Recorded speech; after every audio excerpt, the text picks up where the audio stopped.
नमस्कार दोस्तों, मेरा नाम है विशाल। आप सबका स्वागत है स्टॉक बॉक्स के बिजनेस स्टैंडर्ड एनालिसिस वीडियो में। अगर आपको पसंद है बिजनेस न्यूज़पेपर्स की जानकारी रखना और इकोनॉमिक इवेंट्स, फाइनेंशियल इवेंट्स जो भी दुनिया में हो रहे हैं उनका एनालिसिस देखना, तो ये चैनल आपको अभी सब्सक्राइब कर लेना चाहिए, क्योंकि यहाँ हम हर रोज़ डिस्कस करते हैं बिजनेस न्यूज़पेपर्स के कुछ बढ़िया आर्टिकल्स और उनके कॉज और इफ़ेक्ट को एनालाइज करते हैं। तो आप चाहते हैं कि डेली 10 मिनट आप किसी ऐसे कंटेंट पर दें जहां से आपको सारी जानकारी मिल जाए विद एक्सप्लेनेशन, तो आप अभी सब्सक्राइब करें इस चैनल को। और शुरुआत करते हैं आज के पहले आर्टिकल से।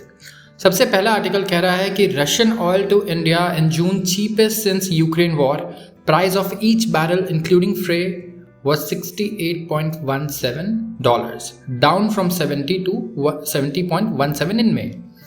बहुत ही सिंपल है, लेकिन इसके कॉज और इफेक्ट बहुत सारे हैं। तो आइए शुरू करते हैं। रशियन ऑयल जो इंडिया इंपोर्ट कर रहा है रशिया से, वो अभी जून में चीपेस्ट चल रहा है यूक्रेन वॉर की शुरुआत से। अगर आप देखिए, एक बैरल ऑयल को हम बैरल्स में करते हैं, तो ऑयल के जब भी आप प्राइजेस देखें वो हमेशा बैरल्स में लिखे होते हैं, पर बैरल। तो $68.17 इंक्लूडिंग फ्रे का मतलब क्या होता है? बेसिकली जो ट्रांसपोर्टेशन का खर्चा है वो मिला करके was 68.17 डाउन फ्रॉम 70.17 इन मे। तो ये काफ़ी सस्ते में हमें मिल रहा है रशियन ऑयल।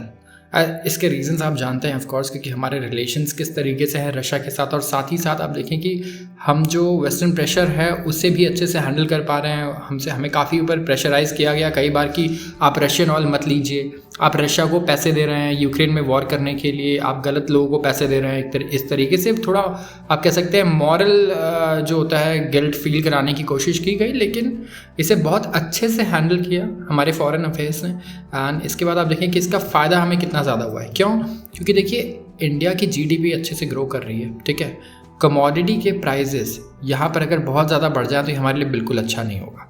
अब एक कॉम्प्लेक्स रिलेशनशिप है, जो कॉम्प्लेक्स आपको लगेगी नहीं अगर आप थोड़ा सा इस पर ध्यान दें। इंटरेस्ट रेट, ब्याज दर और महंगाई, ये दो चीज़ें हम डिस्कस कर रहे हैं कई दिनों से। न्यूज़पेपर्स में हम रोज़ समझाते हैं कि किस तरीके से ब्याज दर तब घटेंगे जब महंगाई घटेगी। क्यों? ब्याज दर बढ़ाने से होता यह है कि मार्केट में जो सप्लाई है पैसे का वो थोड़ा कम हो जाता है, ठीक है। यहाँ पर लोगों के पास पैसा जब कम हो जाता है, वो खर्चा कम करते हैं, तो इन्फ्लेशन अपने आप कम होता है जब डिमांड कम होती है। जैसे टमाटर के प्राइस बहुत ज़्यादा बढ़ गए और लोग अगर टमाटर यूज़ करना ही बंद कर दें तो प्राइस अपने आप नीचे आ जाएंगे, कि सप्लाई कम है लेकिन डिमांड भी तो कम हो गई। तो इस तरीके से पैसों के साथ ये खेल होता है। इसे हम कहते हैं क्वांटिटेटिव ईजनिंग और क्वांटिटेटिव टाइटनिंग। अगर आप देखें थोड़ा टेक्निकल टर्म्स में, तो यहाँ पर आप देखें कि महंगाई दर में पेट्रोल और डीजल के दाम बहुत इंपॉर्टेंट रोल प्ले करते हैं, क्योंकि इनके दाम अगर बढ़ जाते हैं तो हर चीज़ के दाम बढ़ जाते हैं। यहाँ पर अगर इनके दाम बढ़ गए अभी, तो हमें ब्याज दर फिर से बढ़ाने पड़ेंगे जो हम नहीं बढ़ा रहे हैं, और आगे हमारे ब्याज दर घटाने की भी एक्सपेक्टेशंस है, जिसकी वजह से मार्केट भी बढ़ा है। क्योंकि आप देखिए, अगर ब्याज दर घटते हैं तो जितनी भी कंपनीज हैं हमारी लिस्टेड, सबका जो कॉस्ट जो प्रोडक्शन का है वो काफ़ी कम हो जाएगा स्टॉक मार्केट में, और कंपनीज का प्रॉफिट भी बढ़ेगा, मार्केट भी बढ़ेगा। तो इसी वजह से आप देखें ये बहुत ही अच्छी न्यूज़ है हमारे लिए। अब थोड़ा सा डिटेल में से पढ़ लेते हैं हम। एवरेज कॉस्ट जो है रशियन क्रूड का लैंडिंग ऑन इंडियन शोर्स इन जून, ये सबसे कम रहा है जब से मॉस्को ने इन्वेड किया है यूक्रेन को। एक बैरल का प्राइस मैंने आपको बताया, अलॉन्ग विद ट्रांसपोर्टेशन कॉस्ट, जैसे हम कहते हैं फ्रे कॉस्ट, 68.17 आ गया है 70.17 से मई में जो था, और $100 से भी ऊपर था ये करीब, ठीक है। तो ये जो डेटा है ये इंडिया की ministry of commerce and industry से आया है, ठीक है। अब देखिए, ये जो है ये it is higher than $60 cap imposed by western nations, ठीक है। तो वेस्टर्न नेशंस ने कैप लगाया था रशियन ऑयल पे $60 का। क्या आप जो है इससे आप ज़्यादा इसको पे करेंगे ही नहीं, ठीक है। सबसे पहले तो क्योंकि वो चाहते थे कि होगा ये कि इनको कोई भी ज़्यादा पे नहीं करेगा तो इनको लॉस में बेचना पड़ेगा और उनके पास पैसे नहीं जाएंगे, लेकिन हुआ उल्टा, ठीक है। और ज़्यादा पैसे गए क्योंकि लोगों ने और ज़्यादा खरीदा। जब कोई चीज़ सस्ती मिल रही हो मार्केट से तो आप उसे और ज़्यादा खरीद के स्टोर कर लेंगे। तो यही इस केस में हुआ। अब इंडिया जो है one of the world's top consumer बन गया है चीप रशियन क्रूड ऑयल के, ठीक है, अलॉन्ग विद चाइना भी ऑफकोर्स इसमें है। चाइना भी काफ़ी ऑयल इम्पोर्ट करता है, ठीक है। यहाँ पर आप देखिए कि इंडिया ने किस तरीके से दिमाग का अपना अच्छे से इस्तेमाल किया, अपने रिलेशनशिप्स का, अपनी इमेज का इस्तेमाल किया और कम कॉस्ट पे ऑयल परचेज किया, जिसका फ़ायदा हमें बहुत ही ज़्यादा हुआ है कंपेयर टू अदर कंट्रीज, ठीक है। तो यहाँ पर देखें कि इंपोर्ट जो है इराक से वो हुए हैं एवरेज 67.10 बैरल पे, और सऊदी अरेबिया से तो काफ़ी महंगे ऑयल मिले हैं हमें $81.78 पर बैरल। ठीक है, तो इस वक्त इंडिया इंपोर्ट करता है 88% अपना ऑयल डिमांड का, तो 88% जो ऑयल डिमांड है वो हमें इंपोर्ट करना पड़ता है। तो देखिए, अगर हमें सस्ता ऑयल मिल रहा है तो हमारा इंपोर्ट बिल कम आ रहा है, मतलब हमें डॉलर भी कम देना पड़ रहा है। इससे होता यह है कि हमें डॉलर जब कम खरीदते हैं तो डॉलर की डिमांड कम रहती है, रुपी जो है उसका डिमांड भी स्टेबल रहता है, जिसकी वजह से रुपया स्ट्रांग रहता है डॉलर के अगेंस्ट।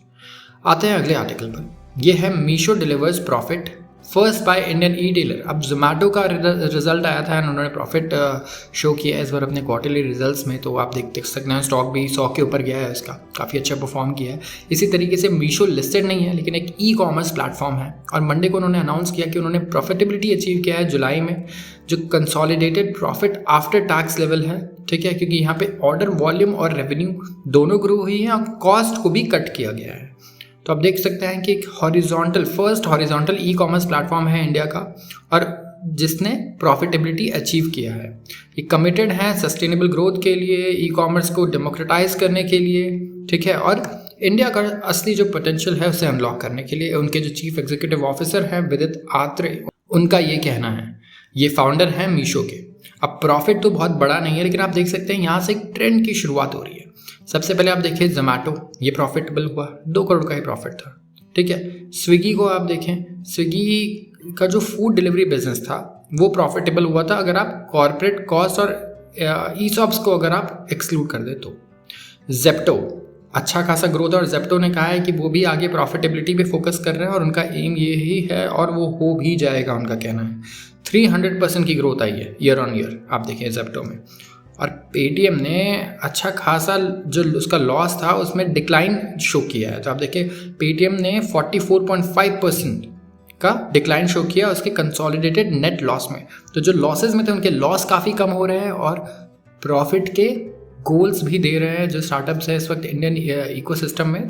तो आप कह सकते हैं कि बहुत ही अच्छा ट्रेंड शुरू हुआ है और आगे वी आर एक्सपेक्टिंग कि ये कंटिन्यू रहे, और इसी तरीके से इंडियन स्टार्टअप्स जो हैं ये प्रॉफिटेबिलिटी पे भी फोकस करें, ना कि सिर्फ वैल्यूएशन पर।